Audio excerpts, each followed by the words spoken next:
We're talking a lot about once the student or the child gets involved in the system, but are there parts and programs that you are involved with where we can catch the kids before that? And what types of red flags? You know, the neighbors, the grandparents, the parents, older brother and sister, you're looking at a child and you're thinking, this just doesn't seem right. And it just seems, is there red flags you can talk about that you can say, if a young child starts to exhibit this kind of behavior, then you really need to start seeking some interventions before the courts get involved with it?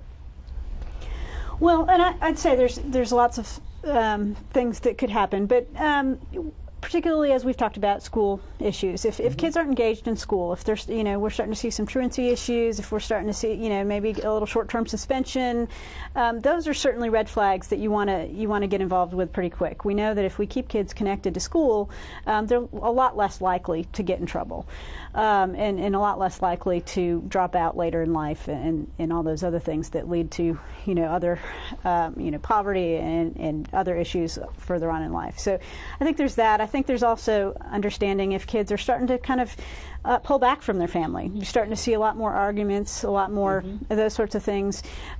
Seek out counseling services. Seek out a pastor. Seek out someone neighbor that might be supportive to you if you're a parent.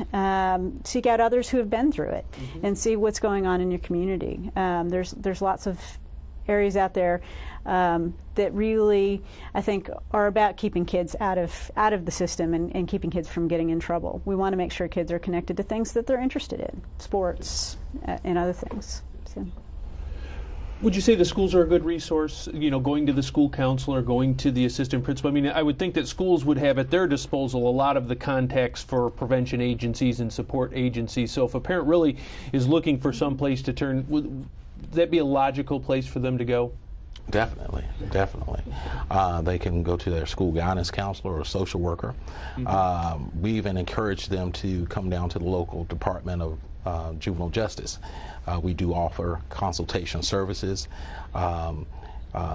seek out support services through faith-based organizations, and that sort of thing. So. Okay.